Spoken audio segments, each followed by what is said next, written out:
Ezra Black was homeless in a car, in a McDonald's parking lot, stealing Wi-Fi, learning how to code, and now here he is, full-time developer, making well into the six figures. He reached out to me about 2 years ago and told me the beginning of his story, before he got that job. And I told him, no, we'll have you on the channel, let your story finish. Well, here we are about 2 years later. Welcome to the channel, Ezra. Happy to have you. I want to throw it to you right away because, again, what stuck out to me about your story was in a car, in McDonald's, stealing Wi-Fi, watching YouTube videos, learning how to code. So just how'd you get there? And yeah, just start talking about that. Yeah, I ended up getting into the position due to Scottrade. I was working for the Scottrade investment firm. I was doing security work for them through Allied Universal and working in their technology fields, just, being the guard there. And that got me really interested in the technologies and getting to be around, the kind of environments that technology brings. And then Scottrade closed in 2017. And whenever they closed, I didn't have a backup. So I found myself, dealing with a strenuous situation of money and income, working like small contract jobs, doing things like that, and messing around with coding. Like I was building like little video games on Unity and stuff like that, which I really enjoyed. But it wasn't really aggressively in my mind to be something that I really wanted to focus on. Once the mother of my child, though, separated from me, I didn't have nowhere else to go, and I started living in my car. That's whenever it really started to accelerate.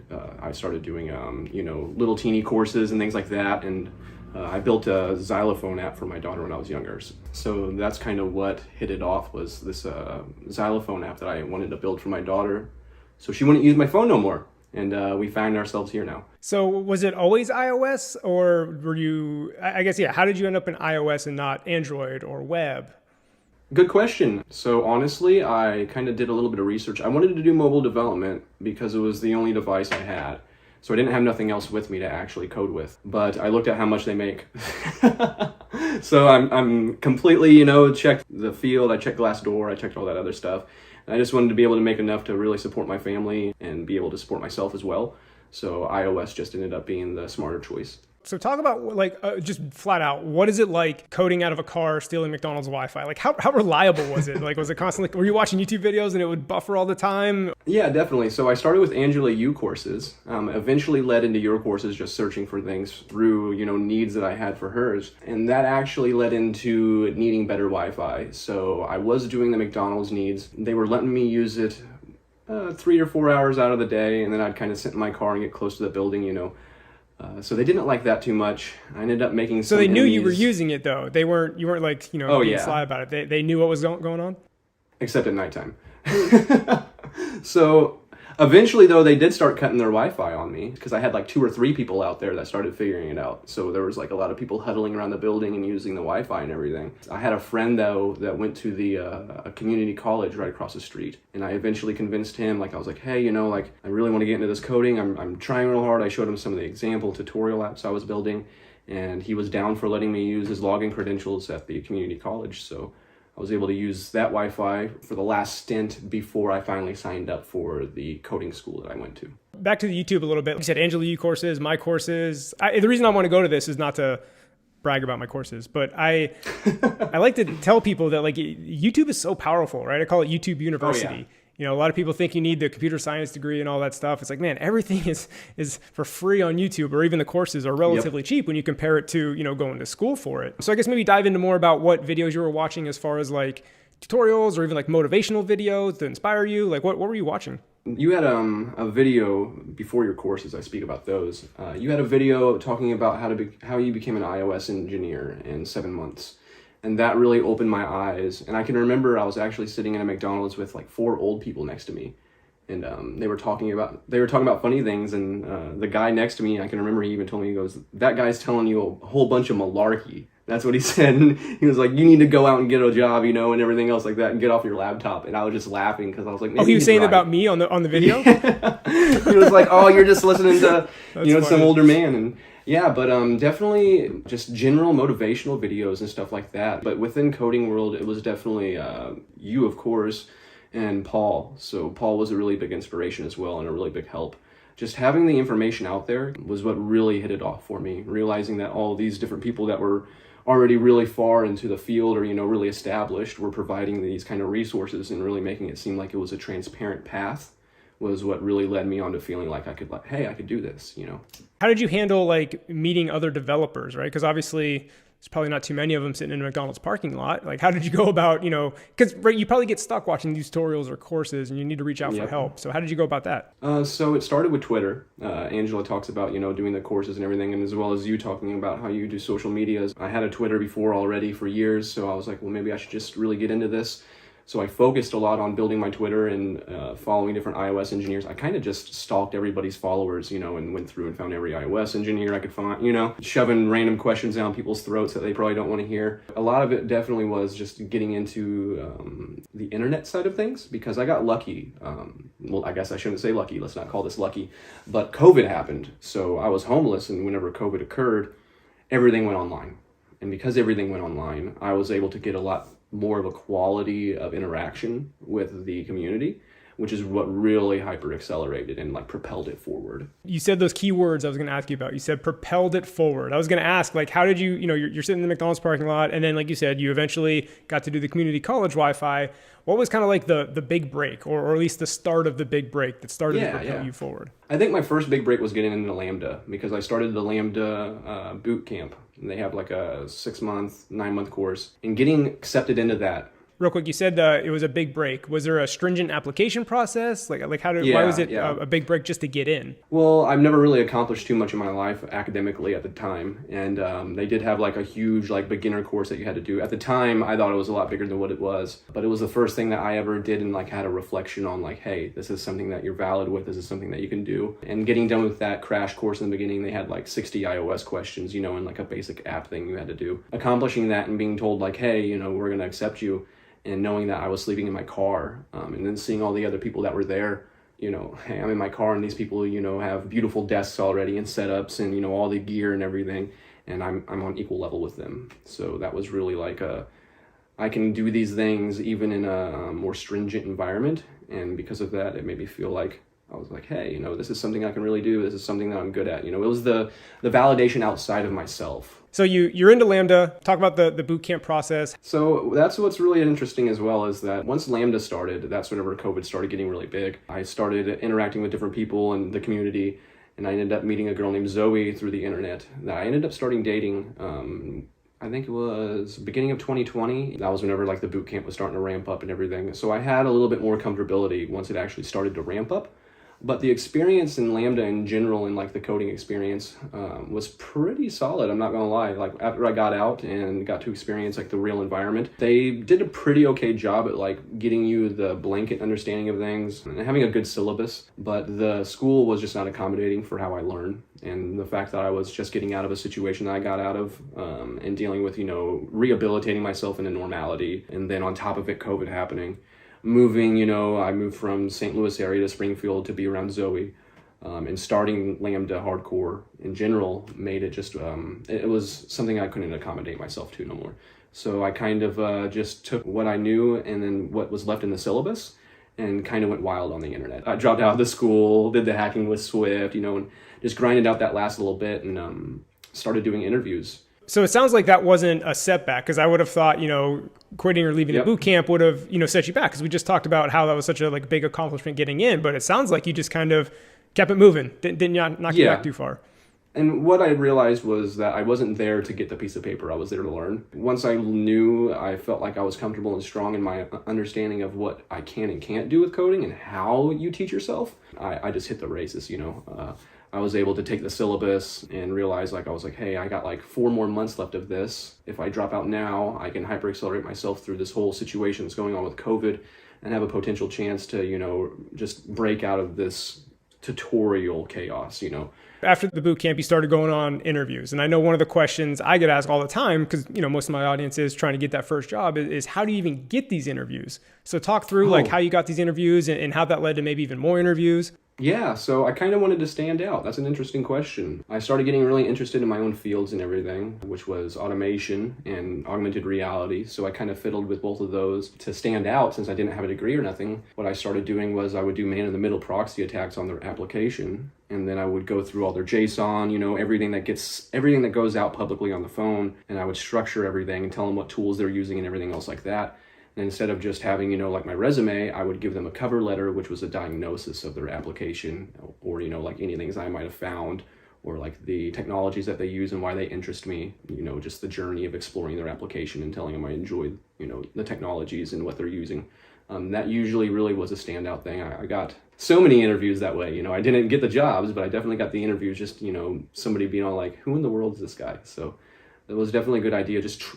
Just try to stand out a little bit. That's it. I kind of say that about my YouTube channel, my Twitter, and the brand and everything like that. Like, I can get an interview pretty much everywhere. Whether I get the job or not, well, that's up to me, right? But all you can ask for is like the chance. Do whatever you can to stand out to get that chance. And then, the interview is a whole other story, but at least you got the chance. Yeah, I've seen people in interviews come in and, they just have that amount of charisma that they can understand things. Or, you go into jobs and you don't understand the frameworks that they are using. People can teach people how to code. Can we teach you how to take ownership? Can we teach you how to, be responsible for what you work in, to be passionate?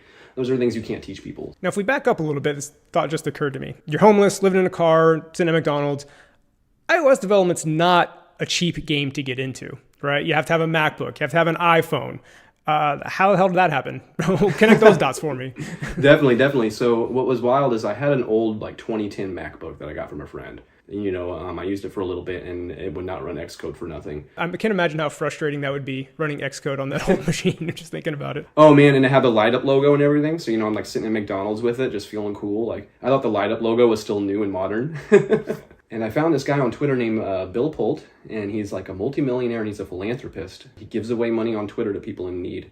I posted on one of his things or tweeted on it, and I said, I need a new pair of shoes and I need to get a MacBook for school. And I gave him a screenshot of my application. The next day I woke up and I had $500 in my Cash App. I was able to take that money with my tax return, and then I took the old laptop to a pawn shop and I was able to get myself a 2019 MacBook Air. Now you're off and running, 2019 MacBook Air. Still not the greatest development machine, but better than what you had. You also talked about getting these interviews with standing out, but you also said you didn't get any of the jobs. So how did you actually get your very first job? Because what I led with at the very beginning of the show was this, mid six-figure job.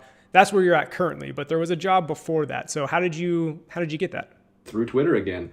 I was using Twitter to utilize the networking and just, being a part of the community. And I ended up finding I think it was Cyril and another person that did a Twitter iOS hackathon. And I had a friend named Nadim, and Nadim and I ended up joining up with Alex Silver and Sam McGarry. And we did the iOS hackathon, and we had a application called AR Deck. It was really fun. We built it in 24 hours. And Nadim is the most amazing developer. He's the smartest developer I've ever met for his age, truly. So we built this application in 24 hours and somehow won. And I was just as surprised as all of us were. There was really great competition going on in there, and all that networking and all the new followers I got led me to Zach Becker, who to this day, I couldn't give back to that man, more than I could. Because Zach noticed me and told me, he's just started chatting with me and everything and asked me about my developer life and what I've done. And I explained my life to him, my story, and he kind of, told me that he was trying to pay it forward and felt like I could do the work really well. And he gave me a recommendation to apply for PK Global, which is one of the contractors for T-Mobile. So I went off with the races again. I applied, and shockingly enough, they called me back and I got the job. So you mentioned that this was a contracting company for T-Mobile. So I guess when I hear contracting, I think building a bunch of random apps for a developer agency. But it sounds like you were working at T-Mobile, just not as a full-time employee, as a contractor. So how long did you do that? Because spoiler alert, you are a full-time employee at T-Mobile right now. How long did that take, and what was the process of getting hired full-time? In contracting, you do kind of get thrown on random teams and everything, and I was lucky enough to be thrown on the retail frontline experience. So I got to genuinely work with and I still work with the application that we have across 8,000 plus T-Mobile stores. It's the front-facing application that's used on the iPads across every single store, what the employees themselves use to actually sell your phone, purchase your phones, trade your phones in, upgrade your phones. So I was able and lucky enough to be on a team that's important. I know there's a lot of microservices and everything. So I had a lot of opportunity to really take ownership of my work.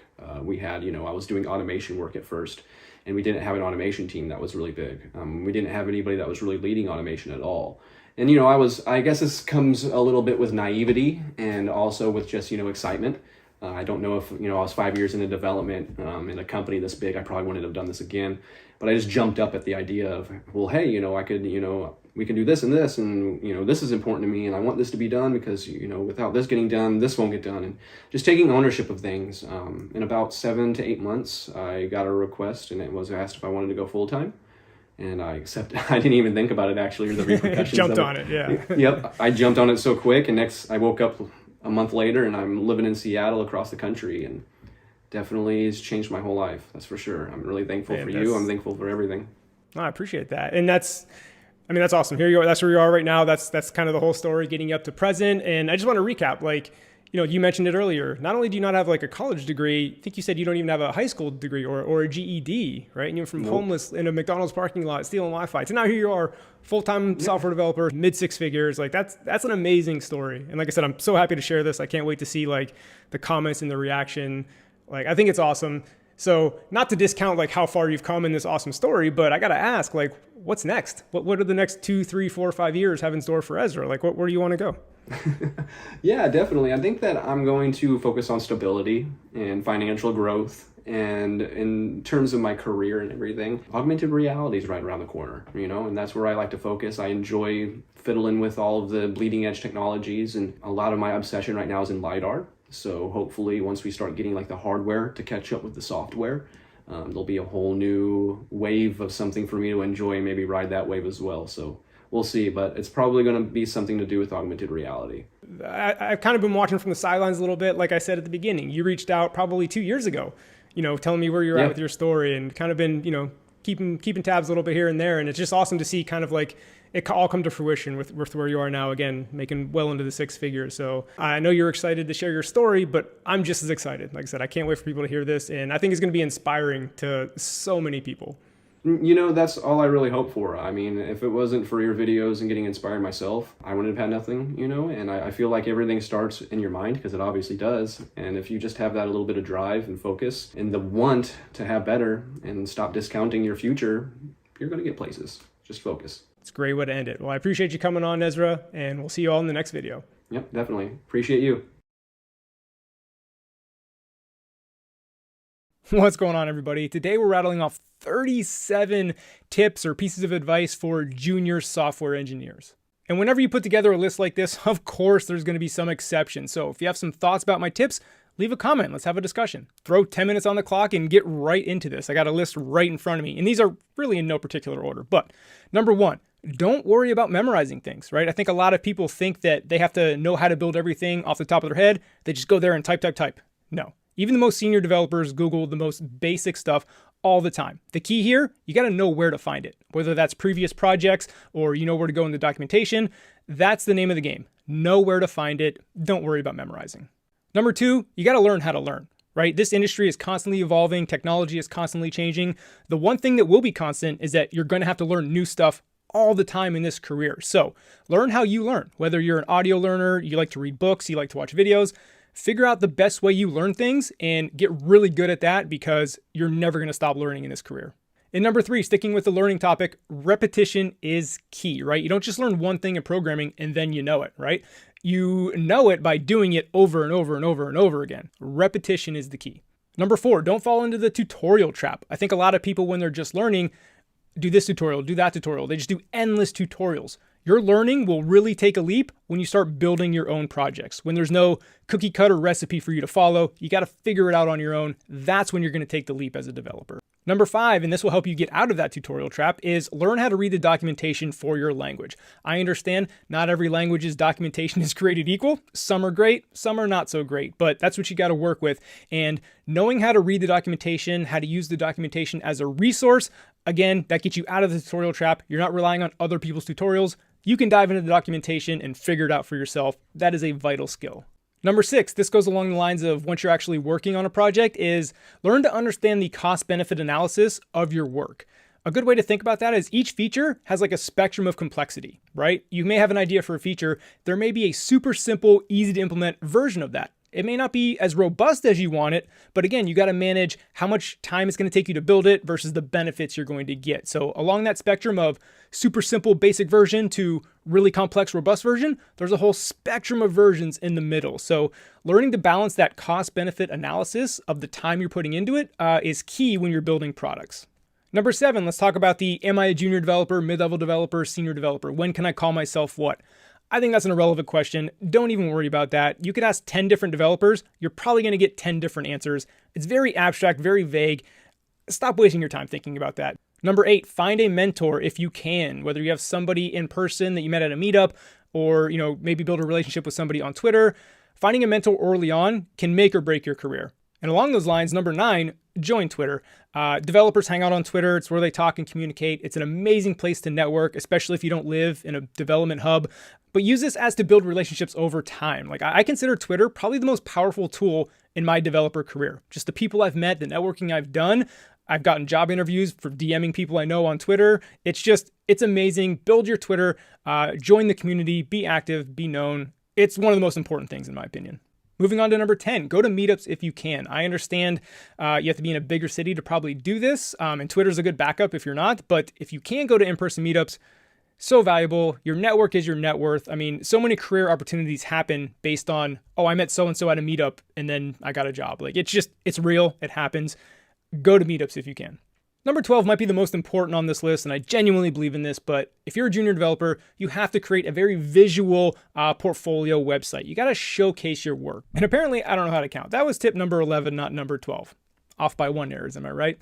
Anyway, tip number 12 is to create smaller portfolio projects. I believe you need to create a lot of smaller projects that can demonstrate a lot of different skills and showcase that on your portfolio. Don't get me wrong, there's value in shipping a full product, like actually completing it. But at the same time, if you do that, you may only have one. I think it's also good to show many different examples of what you can do. Moving on to tip number 13, that is your GitHub repo READMEs. Make them visual. Put in pictures of the website or app you're working on. Animated GIFs are even better to show in action, but it's pretty bad when you go to a GitHub repo, the README is empty, or if it's just a paragraph, and then you got to dig in the code to figure out what it is. Having nice looking pictures or animated GIFs to see the project in action in the README, awesome. Do that. And number 14 is along those lines and just in general, but I think developers should have a basic level of design skills. I'm not saying you need to be a professional designer, but you should have some understanding of design, in my opinion, if you're making consumer products like apps or websites. All right, let's talk about some job stuff. Number 15, and this goes out to those that are trying to get that first developer job, because this is hard, I get it, but try to find the right fit, not the first offer for your first job. And I know it's hard to get that first developer job. So the first offer you get is amazing. You're super pumped. Like, hell yeah, I'll take anything. I'm going to ask you to fight that a little bit, because your very first job can either catapult you and launch you or hold you back because you learn bad habits and it's not a good experience. It can really make a difference in the direction of your career. Number 16 is along those lines, and it's maybe a controversial one. I'm sure I'll get some pushback in the comments, but take less money if you have to, if it's the right fit.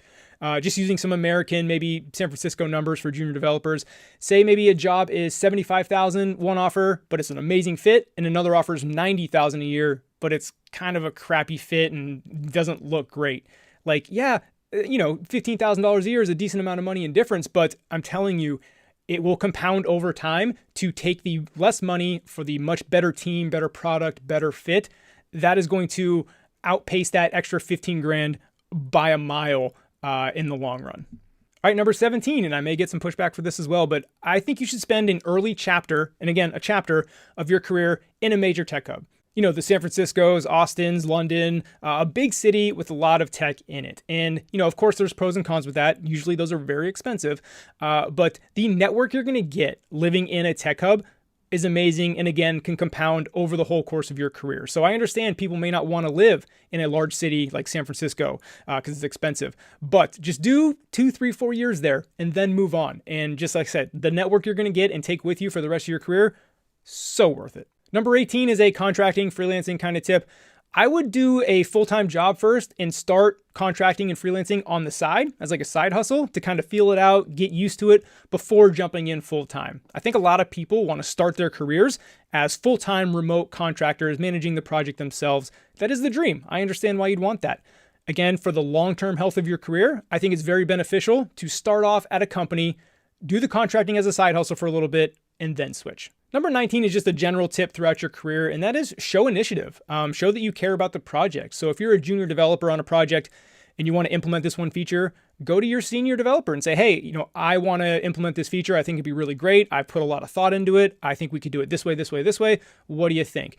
Even if they turn you down, just showing the initiative is going to be valuable, and just apply that to all kinds of cases, again, throughout your whole career. Number 20 is another crazy important skill, and just in life, and that is learn to communicate better.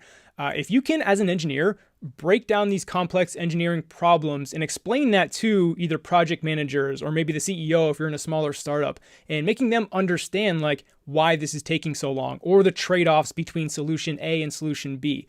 Being able to explain that to engineers is one thing. You got to do that too. But being able to break it down into, layman's terms for non-engineers and helping them understand, again, that will make you so valuable to your company. Number 21, again, when you're working on a team, just show that you care. And this kind of goes along with the showing the initiative, but we all know that person you work with or have worked with in the past that you can tell they're here for the 9-to-5 job. They hate being here. They're just here for the paycheck. They don't care about what's going on. You've worked with that person. Hopefully you weren't that person, but don't be that person. Because again, your reputation will follow you through your whole career. So if you are showing initiative, you show that you're passionate about your work, that's going to go a long way for your career. And along those lines, number 22, impress everywhere you go. Like I just mentioned, your reputation will follow you, especially if you're in a tech hub like San Francisco or any other city. It's a small community. Your reputation is a big deal. So at every stop, whether that's a contract or, a company, do your best to put your best foot forward and impress people. Number 23 is a common misconception. You're not too old. I started learning how to code at 32 years old. I get questions from people all the time that are 24 that think they're way too old. And I had this misconception as well. I thought you had to be a child math prodigy to be a computer programmer. That is not the case. And a lot of people are worried about age discrimination in Silicon Valley. I don't see that. In fact, a lot of the engineers I work with are late 20s, early 30s, 40s. I think it's stereotypical to think it's for young people. It's really not. Number 24, another beneficial thing you can do for your career, if you can do it, this one's not for everybody, but that is to create content and build an online presence. That can be many things. That can be a blog, that can be a podcast, that can be YouTube videos. You can just have a great Instagram profile. Having an online presence and kind of being known within your developer community, whether that's Swift, JavaScript, whatever, Android, having that online presence and being known, hopefully known in a good way, again, will benefit you. It's another way to network. You'll get a lot of opportunities if you become a known presence in your community. Number 25, if you're still learning or trying to get that first job, be patient. This is a long journey. So many people ask, how can I become a developer as fast as possible? That's the wrong attitude to have. This is a long journey, but I promise you, it's worth it at the end. Number 26, let's talk about the 90-90 rule. Some people call it the 80-20 rule. This has been called many different things, but the point remains the same. When you're building software, there's the first 90%, and then there's the second 90%. The first 90% is getting most of the features done. It feels like it's so close to being done. The second 90% is all the error handling, the polish, adjusting for different screen sizes. You think it's a lot of little nitpicky stuff, but it really adds up into being the second 90% of the project. It's a lot, and it really sneaks up on a lot of junior developers. Number 27, should you learn this language or that language? It doesn't really matter, to be honest with you. If you do what you enjoy the most, my example, I enjoyed iOS development. I like the iPhone, so I wanted to build for that. If you do what you enjoy, you're going to become good at it, most likely. If you ever have to switch languages, learning that second language is infinitely easier than learning how to program for the first time. So switching later on down the line could be relatively easy if you have to do that. Number 28, let's talk about getting job interviews. Don't go through the front door if you don't have to. What is the front door? That is going to airbnb.com/apply. That's very hard to break through that way. Again, back to networking on Twitter. If you start to get to know engineers at these companies, build a relationship with them, DM them, say, hey, can you refer me for a job? Most likely they'll say yes, and that's pretty much a guaranteed interview, and then it's up to you. Number 29, when you're learning, I suggest completely immersing yourself, watching YouTube videos, subscribing to newsletters, subscribing to blogs, just completely soak up everything you can. And along with that, number 30, let's talk about podcasts. Podcasts are a great way to immerse yourself because you can multitask with podcasts. Commuting to work, throw on a developer podcast. Going out for a walk, throw on a developer podcast. So podcasts are a great way to immerse yourself. Number 31, when it comes to getting contracts when you're ready, your personal and professional network will be the best. And by best, I mean getting opportunities, but also getting quality opportunities. Going on sites like Upwork, you never know what you're going to get. You could get some really crappy projects, but if you're recommended by a friend or a former coworker to another company, those are going to be quality contracts. And that is how I've gotten all my contracts. Number 32, should you work at a small startup or a big company? As with any programming question, it depends. If you like to wear many hats, you consider yourself a generalist, you want to build the whole app or the whole website, that's a small startup. If you want to work on a very large team, on a large company, and be very specialized, that's a big company. So your personal preference comes into play. Also, obviously the larger company, probably a larger paycheck, but maybe more stressful. Smaller startup, smaller paycheck, could be less or more stressful, it depends. Number 33, preparing for job interviews. Big tip. It takes months to prepare for these data structures and algorithms questions. Practice, practice, practice, practice. What I've done in the past that has messed me up is 2 weeks before the interview, I'm like, okay, I'll start studying. That is not enough time. Give yourself a couple months, not a couple weeks. Number 34, remote work has its downsides, right? It's the dream to work wherever you want, whenever you want, remotely. That sounds like the dream, and it is fun for like 6 months. It's like the honeymoon period. After doing it for a year or two, it really starts to have its drawbacks. The loneliness, you're by yourself most of the time, not working with people. And again, that may sound great, but after a long time of that, it starts to wear on you. Number 35, is a dev bootcamp worth it? What I have found, the knowledge you get, no, it's not worth that $10,000 potentially.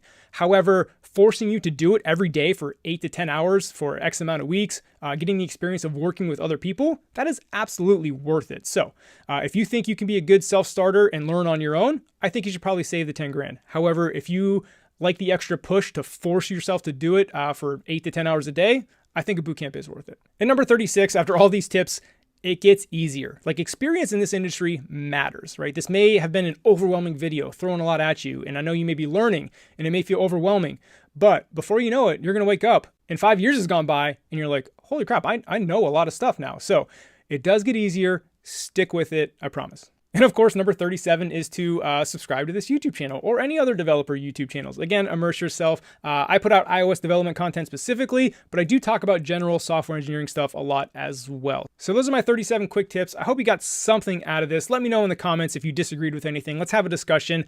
We'll see you in the next video. When it comes to my technical skills, I'm an average developer. Like, if there was a normal distribution bell curve, I'd be parked right at the top of that thing, right? I'm not great, nothing special, but I'm not bad either. Just average. However, I think I'm a really good developer overall. And that's what we're going to talk about in this video, because I want to maybe dispel some misconceptions that are out there. So like I said, my technical skills, they're fine, right? Nothing special, not bad, just average. However, I think there's a misconception out there, I don't know, probably because I create content and put out a lot of stuff, that I just know so much. And again, this is the misconception that I want to dispel, right? Because I get DMs, emails, comments on YouTube asking like very specific questions about all kinds of frameworks. And then, as you know, like, there's a whole ocean of knowledge that you can have. Like, it's impossible to know everything about everything. And again, this is the misconception that I want to hopefully dispel in this video. The more experience I gain, the more I realize that, like, I don't know much. And there's a difference between knowing something, like having it memorized, versus being able to figure things out quickly and being a quick learner. And again, this is the misconception that I want to dispel, because I know a lot of you out there are probably just learning software development or just learning Swift, or you're earlier in your career, and you're probably very self-conscious about your knowledge, right? You probably look at these developers on Twitter or content creators and you think to yourself like, wow, I don't know nearly as much as they do. And you're self-conscious about your knowledge. Well, again, I want to say that, like, you don't have to know much, but there's a couple keys. Even if your knowledge is mediocre or less, there's some things you can do as a developer to make yourself really, really good. And I alluded to one of those just a little bit ago, and that is your ability to learn. Like I said, I don't know much off the top of my head. Like ARKit, for example, I don't know anything about that. However, I'm confident if I were to get tasked with building an AR app, like, I would dive into the documentation, I would read books. Like, I'm very confident that I would be able to pick up that knowledge and skill set relatively quickly. And I think that's the big thing, is learning how to learn. Whether you learn by reading books or watching videos or diving into documentation or listening to podcasts, like figure out how you learn, because the ability to pick up new skills and new knowledge relatively quickly is a huge part of being a developer. You don't have to have every framework out there memorized. And besides learning how to pick things up quickly, there's a whole slew of soft skills that I believe are at least half of the equation, right? There's your technical skills and then there's your soft skills. And that's where, even though I say my technical skills are average, I believe my soft skills are way, way, way above average. And that's what I think makes me a good developer overall, even though my technical skills, like I said, they're fine, they're average. And those are skills that you can work on, right? Like your communication skills, like having the ability to break down complex technical topics, not only to maybe more junior developers or other technical people, but other non-technical people at your company or on your team. For example, I spend a lot of time in small startups, so I'm constantly having to communicate to, the CEO, the trade-offs between how complex we want to make this feature, right? Because what happens with, marketing and product people or co-founders, like they want to add features. Well, it's up to you as a developer to properly communicate like, hey, that's fine. We can add this feature, but we're either going to have to get rid of another feature or make some trade-offs because we have a launch date that we got to hit. And if we keep adding features, like we're going to miss that launch date. And properly communicating that and having those discussions is an insanely valuable skill for a developer. And of course, the number one thing you can control is your work ethic, right? You can just be a hard worker. Back to that ability to pick things up quickly, diving into books, learning new things, like that work ethic and that drive, like you can control that. You can improve on that. And then other soft skills like the passion you have for your job and your craft.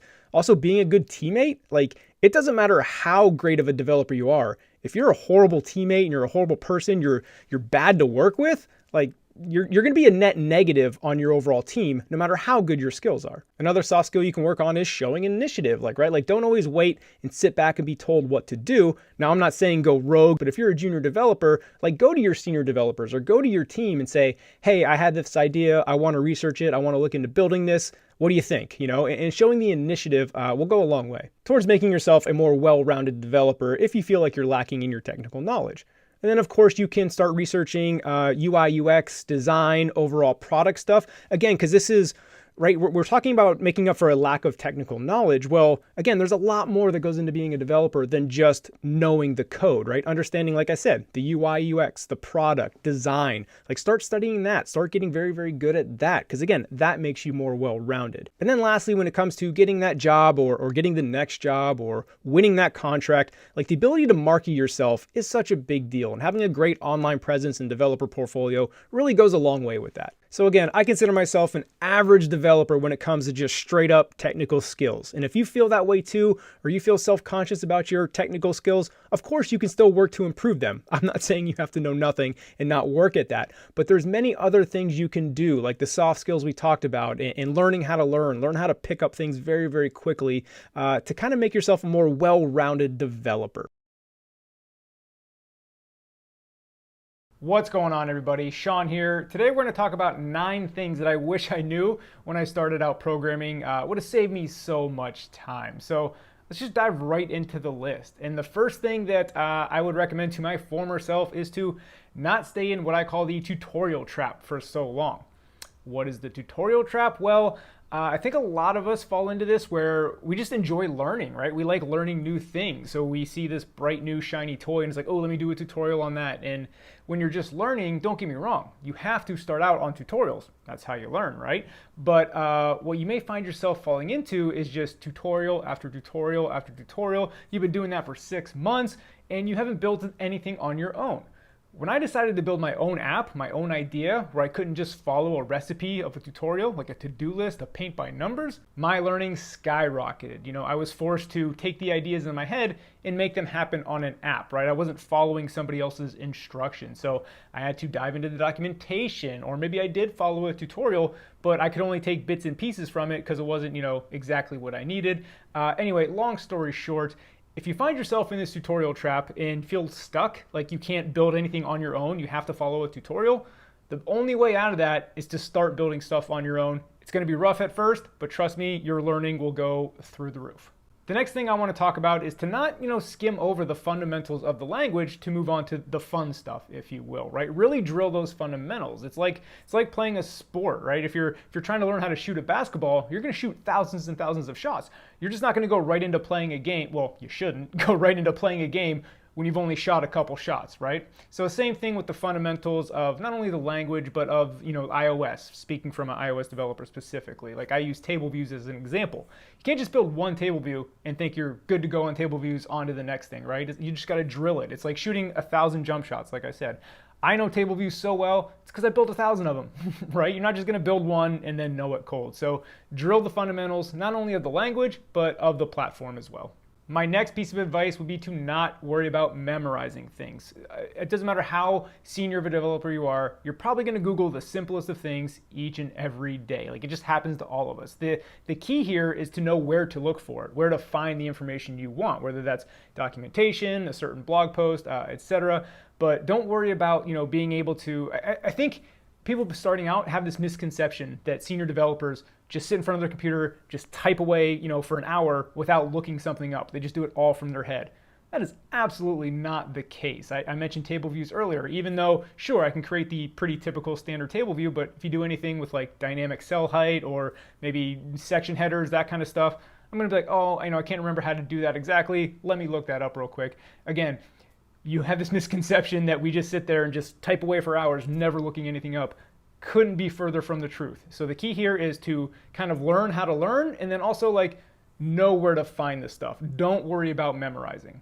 Next up, I want to talk about finding a mentor. Now, this doesn't necessarily have to be somebody in person. If you live in a remote place where there's not a lot of developers, it can be online via Twitter, etc., or online coaching. Some people offer that. I don't know who, but just find somebody who earlier in your career can help guide you and coach you and get you over those hurdles. I know when I first started out, I didn't really have this for the first year of my career. And when I got stuck, I'd be stuck for days. And it was, not only did it slow me down, but it was discouraging, right? Nobody likes to be stuck for days on a simple problem when you can reach out to a mentor and just say, hey, can you explain closures to me real quick? I say that because closures hang up a lot of people. And then having somebody, a mentor, explain that to you can help get you over that hurdle and back on your way. Again, that'll speed you up and you'll spend less time being discouraged, which the more time you spend being discouraged, the more likely you are to quit and not complete this journey of becoming a software developer.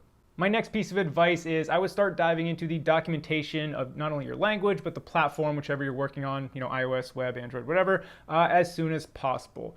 Kind of like I said before, many of us start off doing tutorials and that's how we start learning. But like I said, once you can be self-sufficient and not rely on a cookie cutter tutorial, you can say, hey, I want to build this certain aspect. And then you go to the documentation around, that aspect of the platform. You can dig in and you can figure it out for your own. Now you're self-sufficient and that's how you really get things done. That's how you get out of that tutorial trap that I mentioned earlier. And now you're on your own, building your own ideas and you're on your way. So the documentation I know can be a little daunting, especially in the iOS Swift world. It's not exactly straightforward. And I get tons of requests for, hey, can you do a video on how to read the documentation? But I've thought about how I would do this, but truthfully, it's one of those things where you just got to dive in and it sucks, but it just gets better and easier over time. You kind of got to go through that learning curve.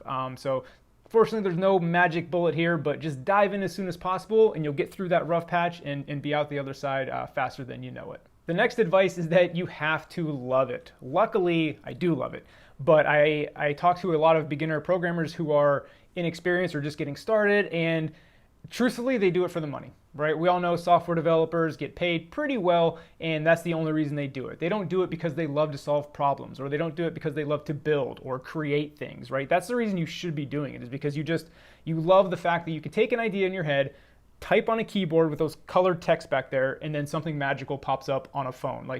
If that is just so enticing to you, you're in it for the right reasons. And again, you just have to love this because, kind of like I mentioned earlier, you're going to run into rough patches. You're going to hit roadblocks. And if you don't love it, those roadblocks are going to knock you down and you're probably going to give up.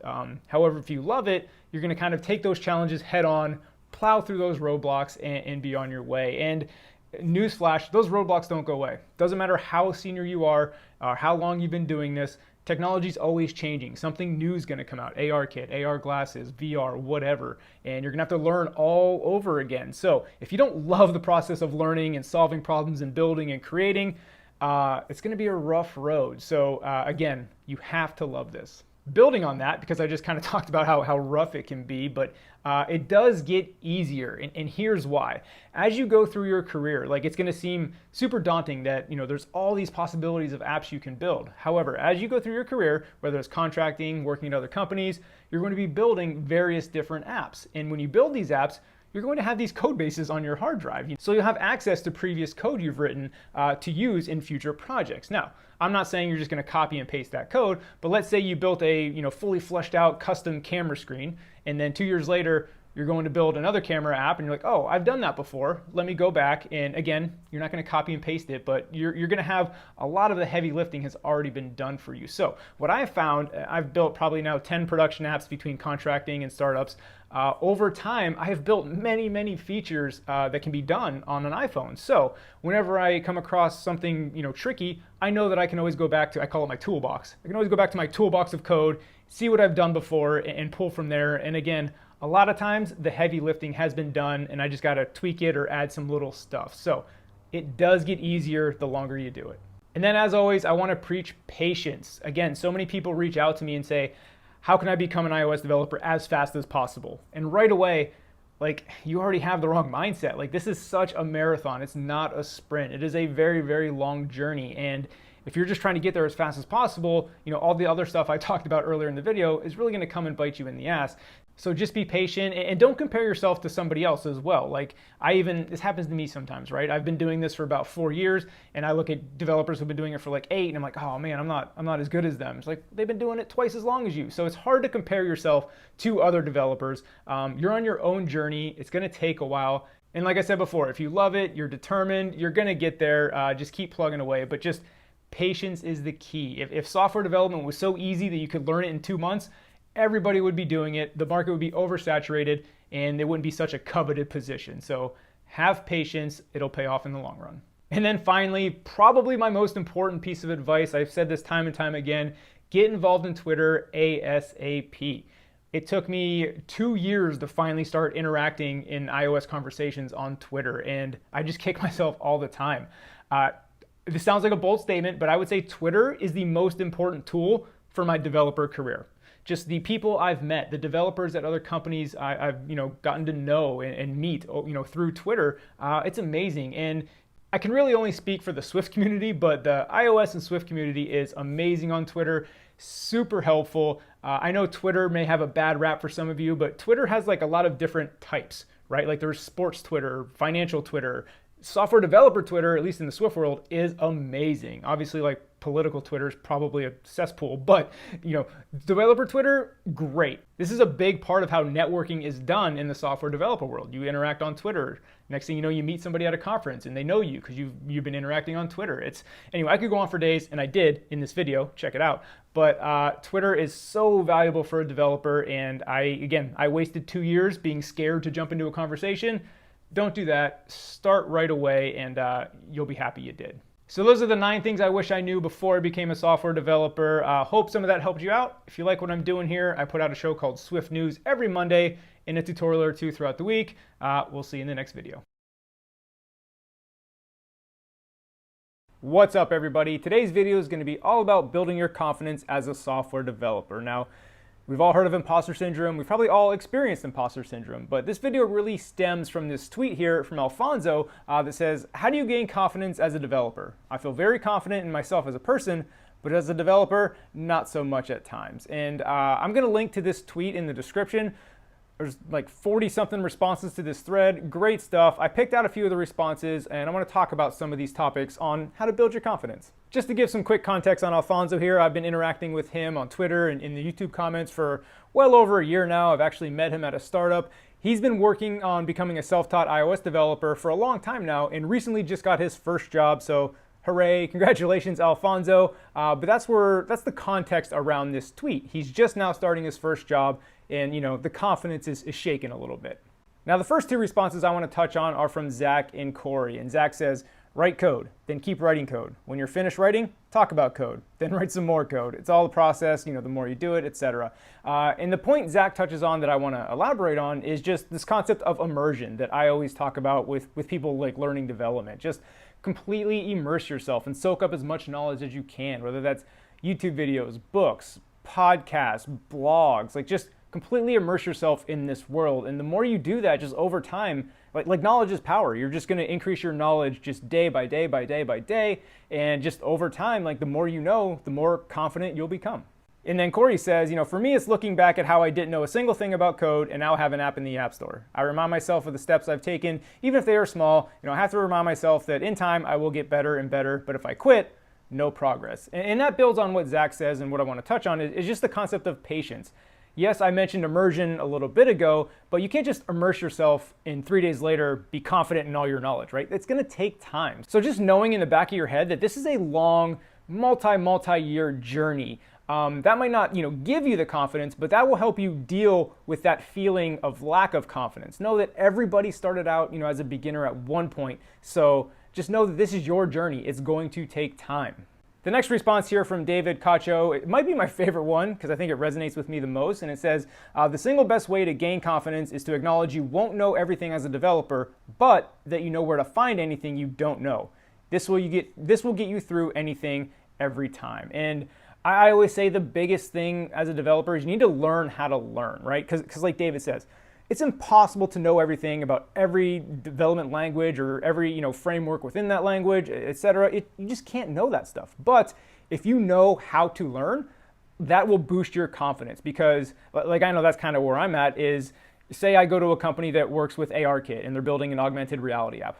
I've never built an ARKit app, but I'm not worried about that because I know that I will, again, back to the first, responses, I would completely immerse myself, and given, a few weeks in time, I'll be caught up to speed and I'll be good to go. So the reason I have confidence there is because I know how to learn things, I'm confident in myself that I will pick it up quickly. So again, I will work on that skill if you want to build your confidence. Learning how to learn might be the most important skill as a developer.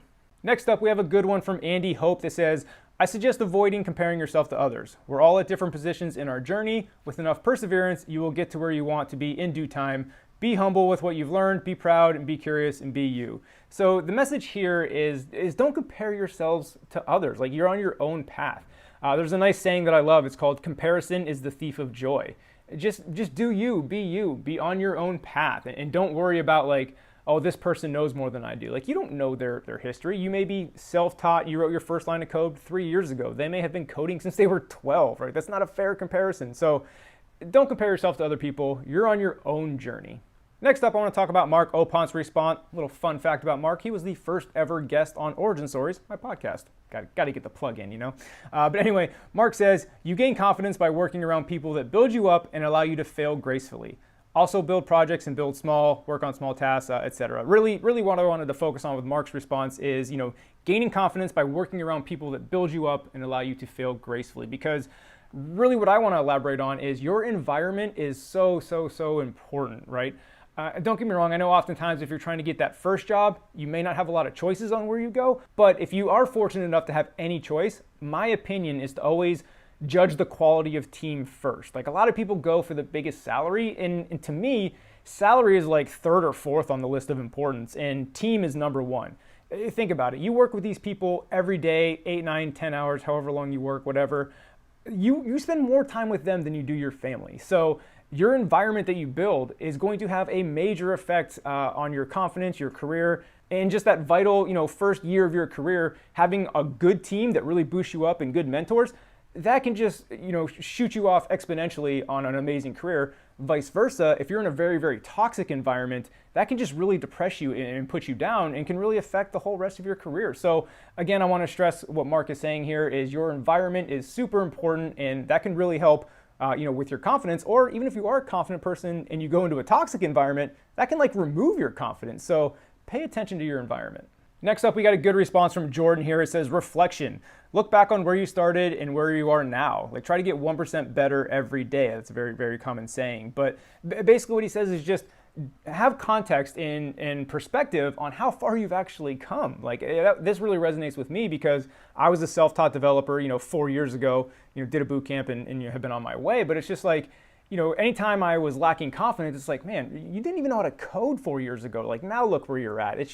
It's good to keep that in perspective, how far you've actually come and be like, yeah, I got this. And then, this is all building on previous answers. You're on your own journey. Like don't compare yourself to others. Like, and just again, perspective is the big key here. You've come a long way. And the next comment I want to talk about is from Sky Brown. And she says, I think building something from the ground up by myself is a huge confidence builder. Being able to accomplish something independently and figure things out on my own makes me feel like a real developer. And this was a major turning point in my career and my confidence as well, is when I built my first app on my own. I think what a lot of people can fall into, especially when they're just learning how to code or just getting started, you fall into what I call the tutorial trap, where all you do is just build tutorials, follow everybody's instructions. Sure, you've built 3, 4, 5 apps, but like they're not your apps. You just followed a recipe, so to speak, which don't get me wrong, you have to do that in the beginning. Like that's how you learn. But what happens with people is they stay in that comfort zone way too long. And really what you should do to get out of that tutorial trap, think of your own app, think of your own idea, and build it on your own. Build it yourself. Don't get me wrong, you can look at references to help you build it, but you're not following a tutorial, you're building your own idea. And when I did that, I think my learning jumped up exponentially because a lot of stuff I was doing, there wasn't a specific tutorial for. So what did I have to do? I had to dig into the documentation. I had to figure out, and I'm not gonna lie, it was hard as hell. Like it took forever, took a long time. It was a struggle, but at the same time, I learned a ton doing it. And when I got out through the other side, my confidence level was just high because again, like I talked about earlier, I started learning how to learn, and that's just a huge thing. And then finally, I want to end this on this one from Getify. He says, 20 plus years experience as a developer. He's got 8 books with over 100,000 copies sold, 300 hours of videos watched, 4,000 people taught in person. Very accomplished developer, right? And he says, and you know what? I still struggle to get my code to work, and it's still a tedious slog, and my code still confuses me the next day. What he's saying here is just we all deal with this stuff. Like no matter how experienced you are, you're going to deal with this. And I really like what he says though, because it resonates with me. I have 200 plus YouTube videos out there. I can't tell you how many times I refer to my own video to implement something relatively simple, right? Because like we mentioned earlier, it's impossible to memorize everything. You're not gonna know, but if you know where to look and know where to figure it out, you're good. That's all you need to know. But again, the moral of this comment here is to just keep it in perspective. No matter how experienced you are, we all deal with this stuff, like the lack of confidence or confusing code or having to look up the most simple things. Like no matter how experienced you are, you still do that. So that's a few ways to build your confidence as a software developer. Thank you, Alfonso, for your tweet and letting me use that. And then also anybody that responded in the comments, great stuff, very valuable. Again, check out the tweet. Link will be in the description. If you like what I'm doing here, I put out Swift news every Monday and a tutorial or two throughout the week. See you in the next one. What's going on, everybody? Today we're going to talk about a software development concept that really only sinks in once you have experience. And there's not really an official name for it, but I call it the 90-90 rule. Now again, this will usually only bite you in the ass as a new developer when you're building your first app or your first product. And that is the concept that there's the first 90% of the app, and then there's the second 90% of the app. And you're thinking, wait a minute, 180%? What are you talking about? Like, what the hell does that mean? We'll talk about it. So here's typically what happens when you're building your first app, first website, first software development product. You're gonna build that core functionality first. So when you have all that done, the app is gonna feel like it's 90% done. You're gonna be able to play with it, do all the main functions that you want, and it's gonna be like, wow, this app's ready to go almost. Just, it's 90% done. Just got a little bit of polish to go, and we're done, ship it. But that's where you'd be wrong. You see, that was just the first 90%. And even though it feels almost done, you're really only about halfway done. And that's where the second 90% comes in. And that's all this little stuff where each thing on its own doesn't really seem like that big a deal, but they all add up to a lot of work actually. And that's why when you get to that first 90% point, you're really only halfway done. And the reason I want to talk about this and bring this up to you newer developers is that it can be very discouraging. I remember building my first app. It was discouraging as hell. It was frustrating. Like I felt like I was almost done. This thing's ready to ship. And then it's just all this little stuff just keeps piling up. And we're going to talk about that little stuff later. But I wanted to share this concept so you know this going into building your first app, or if you're already midway through, you can kind of expect this. Because what happens is, again, once you get that first 90% done, you think you're done or close to being done, and then you just get smacked in the face by the second 90%. So I'm trying to forewarn you and let you know that second 90% is coming. So let's talk about that second 90% that's about to smack you in the face, and we'll talk about some of the things that it can typically be. Now, if you're here watching this and you're not an iOS developer, that's what my channel focuses on, is Swift and iOS development. So these examples are going to be from that perspective, but you can apply it, to your own process. But let's talk about edge cases here. Now, this can be anything from how does your app perform when there's, no internet or very, very poor internet connection, right? You got to handle all of that. What happens when a user gets a brand new device? Are you relying on storing some stuff in user defaults too much? Or, if they delete the app and reinstall, is your app still going to behave properly? Or things like, what happens when a user kills your app in the middle of a key, function that's going on? Or is your app going to be able to recover from that gracefully? Or is it just going to be in this weird state that's broken, right? So you see, basically what really happens here is you think you know how users are going to use your app, but really once it gets out in the wild and users start, banging on your app, they're going to do things you could never even think of. So all these edge cases, you have to try and think of that in advance. And like I said, these small things really add up and do some time-consuming, fixes. And those were just some common general edge cases. These edge cases are going to be very specific to your app, but they really add up. Next up, let's talk about some really robust error handling, right? When we're initially developing our app, how common is it to be like, handle the errors, and you'll do that later, right? Because it's tedious work, because you got to handle all the various different error messages and fail gracefully like we do in our apps, right? You don't want to just have an abrupt error that's not descriptive. You want to let the user know what's going on so they know what happened with your app and so forth. So building out really robust error handling is tedious and time consuming, but it has to be done. And again, it's one of those things where on its own, it may not seem that bad, but when you pile on error handling with edge cases and all the other stuff we're going to talk about, again, you can start to see where this second 90%, again, it adds up. And then you have things like just overall analytics, right? You want to see how many times users are going to a specific screen or how many times they're doing a specific function. So now you gotta, once the app's done, you gotta put in your analytics so you can track everything. And then there's accessibility features for people with disabilities. And this is often overlooked by many developers, but it's so important. I've covered it on Swift News a few times. Just the percentage of people that use the iPhone that actually use these accessibility features. It's a big deal, and if you're ignoring accessibility, stop. You shouldn't. And then you got testing your UI on all the many device sizes here in the iOS ecosystem. Now, don't get me wrong, if you're using auto layout correctly, that's going to handle 80 to 90% of the work in my opinion. However, making your app look beautiful on the iPhone XS Max, yes I said XS, and then down to the iPhone SE size, like that's a massive difference. And like I said, a lot of times auto layout will do most of the work, but most of the time you got to tweak that final 10% to get it really looking perfect on both screens. And like I said in the beginning, when you're building the original functionality of your app going through the first time, you're not worried about making it look great on all screen sizes while you're still building it and trying to get it to work, right? You kind of save that for the end once you're ready for the polish.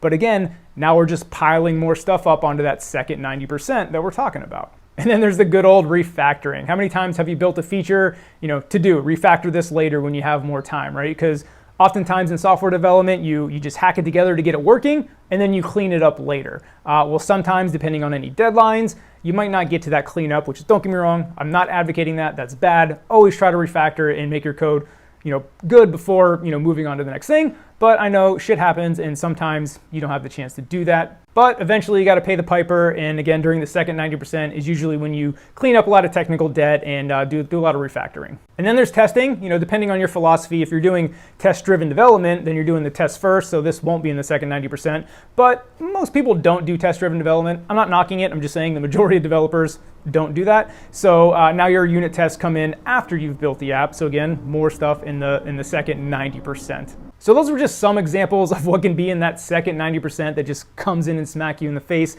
But I wanted to share this because the main takeaway I want you to take away from this video is know that second 90% is coming, and don't be blindsided by it, and don't get discouraged. If you're building your very first app, or if you're a junior developer, I want to get you in the right mindset to expect a whole lot of work to still be needed to be done when you think you're almost done. Again, there's the first 90% and the second 90%. So that's what I got for you today. If you like what I'm doing here, consider subscribing. I put out Swift news every Monday and then a tutorial or two throughout the week. We'll see you in the next one.